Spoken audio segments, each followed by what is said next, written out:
La Revolución Cubana y la Revolución China van a resolver por carriles paralelos más o menos lo mismo. Van a resolver una estrategia de poder nueva que patea el tablero y que hace otra cosa respecto de lo que hegemonizaba en el campo de los revolucionarios, que era lo que decía el PQ o la Comintern o la Tercera Internacional.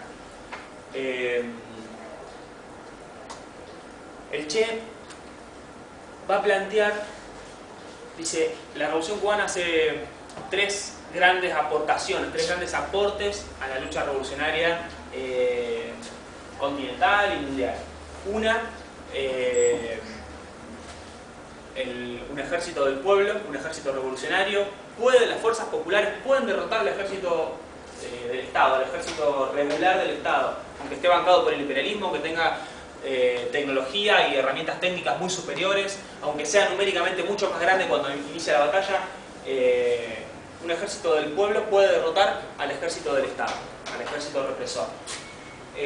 Dos, probablemente puede ser, dice, las condiciones objetivas están dadas en prácticamente todos los países de América Latina y en la mayoría de los países, bueno, unos cuantos de los países del tercer mundo, pero habla fundamentalmente de América Latina. Dice, las condiciones objetivas están dadas, las subjetivas hay unas cuantas y las que faltan, el foco guerrillero, el foco revolucionario puede crearlas. Esta es la más discutida y la más cuestionada de las tres que plantea el Che. Y la tercera, el teatro fundamental o la escena fundamental de la lucha revolucionaria en América Latina va a ser el campo.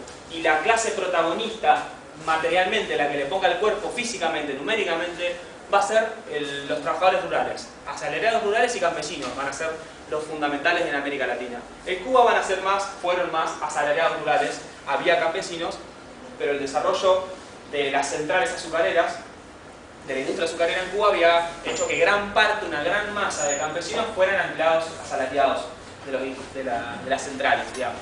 Entonces, dice, hay campesinos, pero hay más proletariado rural, digamos.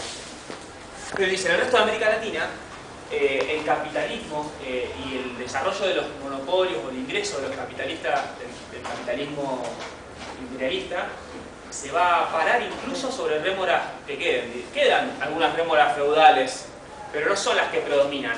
No es la formación económica y social que predomina en América Latina el feudalismo.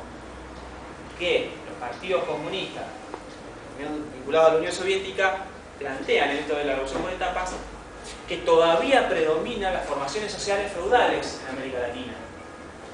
¿Sí? Al plantear que predominan las relaciones feudales, dicen hay que garantizar que se desarrolle la revolución burguesa. De hecho, dice, no predominan las relaciones feudales de producción en América Latina, predominan las relaciones capitalistas, hegemonizadas por los monopolios norteamericanos. En América Latina el capitalismo, el imperialismo norteamericano hegemoniza de punta a punta las inversiones en todo el continente, estructura y dirige y saca y pone presidentes, es la que se lleva la gran masa de riqueza de acá, la que condiciona la producción, la que utiliza a América Latina como gran reserva estratégica o gran productora de recursos naturales para su desarrollo industrial. Entonces, saca conclusiones de esto. Che dice, bueno, la masa de población de América Latina, el 70% en ese momento es campesina. Pueblos originarios, campesinos, trabajadores asalariados rurales y demás. Entonces, ese va a ser el teatro fundamental, además por las condiciones geográficas de América Latina, que tiene una, bueno, en Cuba es una isla y ahora vamos a ver, va a hablar de las excepciones de la Revolución Cubana y las que no son excepciones de la Revolución Cubana. Y el resto de América Latina dice, tenemos una cordillera que cruza prácticamente toda América Latina, que incluso se subdivide y que hace un teatro de guerra para la guerra irregular, la guerra de guerrillas, inexpugnable para el imperialismo, digamos. Si nosotros pudimos hacer esto con la Sierra Maestra en Cuba, la gigantesca Sierra Maestra, que es la cordillera de los Andes en el continente, es un lugar inexpugnable para este tipo de guerra, digamos. Entonces, las tres aportaciones que hace el Che son que el ejército del Estado puede ser derrotado, que el ejército regular puede ser derrotado, que no necesariamente todas las condiciones subjetivas estén dadas, que el foco guerrillero puede crearlas, pero cuando dice esto dice no todas. Puede ser que no todas estén creadas, no ninguna esté creada. Y acá hay una cuestión importante, es uno de los debates más importantes que hay alrededor de la concepción de la táctica y la estrategia del Che, que es acerca del foco, foquismo y derivados. Los foco y el foquismo son las dos. En primer lugar, algunos teorizan, Regis Debray y algunos más, toman lo que dice el Che y hacen una síntesis o un intento de generalización de lo que el Che plantea, pero le recortan un montón de cuestiones importantes que el Che pone sobre la mesa a la hora de plantear la teoría del foco. El Che plantea la teoría del foco en el marco de lo que fue la Revolución Cubana, hace un análisis de las clases sociales, hace un análisis de la historia de Cuba. Dice, en Cuba hay una continuidad histórica enorme entre los procesos de independencia y la lucha actual, una continuidad de generaciones revolucionarias que participaron de esta, de la anterior, una experiencia acumulada histórica muy grande. Y el foco viene a catalizar algo que es un caldo de cultivo tremendo, algo que está hirviendo en la isla. No viene a inventar la revolución. Fidel hace el foco, el que hace la primera acción práctica del foco es Fidel Castro, con las altas moncadas del primer intento, pero después con el desembarco del Gran, un grupo guerrillero, pero que tiene extendido el movimiento 26 de julio por el conjunto de la isla, colaboradores, redes de aprovisionamiento, de armas, de finanzas, contactos, inteligencia, laburo político en todos lados. Digo, no es un foco aislado de un grupo de 12, como el mito, que son 12 y que hicieron la revolución y que el resto se sumó. Digamos, tiene un laburo político clandestino tremendo, combatiendo en toda la isla con guerrilla urbana, y el foco lo que hace es garantizar la construcción de un ejército revolucionario del pueblo en un lugar al que le es difícil acceder al ejército de Batista y donde lo pueden golpear, el ejército regular, y construirse y foguear la preparación de un ejército regular revolucionario. ¿Sí? Desde bases guerrilleras, pero creciendo hacia zonas liberadas y generando un ejército regular que va a poder enfrentar y derrotar estratégicamente al ejército contrarrevolucionario. Todo eso está en juego en el foco que el Che plantea.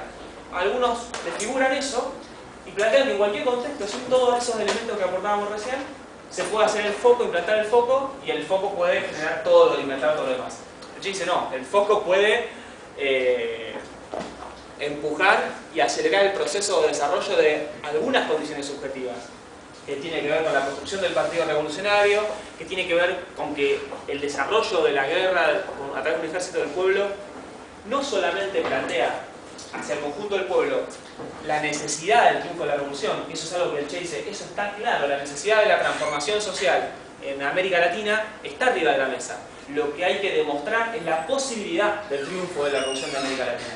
Entonces el foco demuestra, en ese proceso que el Che plantea, la posibilidad de derrotar al Estado y al ejército contrarrevolucionario, y por lo tanto la posibilidad del triunfo. Ese papel juega el foco como catalizador. Bueno, organizaciones, pero sobre todo algunos teóricos, van a tomar esta deformación del foco, que cuando se habla de foquismo, y muchas de las críticas al Che no van a ser a la teoría del foco que plantea, sino que va a ser al foquismo, pero lo van a acusar al Che de foquismo. ¿Se entiende? Digo, critican la deformación de lo que el Che planteó, de lo que la Revolución Cubana puso arriba de la mesa, y desde ahí hacen una crítica al conjunto de la lucha armada. Entonces, los que hacen este tipo de críticas no vamos a encontrar, o va a ser difícil encontrar, bueno, de todos los procesos de lucha armada revolucionaria que hubo en todo el continente durante más de 30 años, ¿qué proceso no fue foquista? Cuando haces ese proceso, ahí es difícil encontrar cuál no habría sido foquista. Todos los procesos fueron foquistas. Entonces, esto es importante porque la Revolución Cubana, hoy decíamos al principio, patea el tablero y da una orientación política, da una dirección política continental a la lucha revolucionaria. Rompe las barreras o el corset de la dirección política de la Tercera Internacional, de la Comintern y demás, y pone arriba de la mesa una estrategia propia que se va a expandir por toda América Latina, va a retumbar hasta el último país, hasta el último rincón más lejano de Cuba. La Revolución Cubana va a estar presente con esto, y no va a ser solamente una influencia política, va a ser una dirección política efectiva. Todos los dirigentes revolucionarios de todas las organizaciones que andan dando vuelta en América Latina van a ir a Cuba a discutir, a formarse, a prepararse, a hacer preparación guerrillera, a discutir con los dirigentes cubanos. Digamos, va a ser una dirección concreta en los procesos de discusión o de lucha revolucionaria de todo el continente. El Che va a explicar también por qué la necesidad de la lucha armada.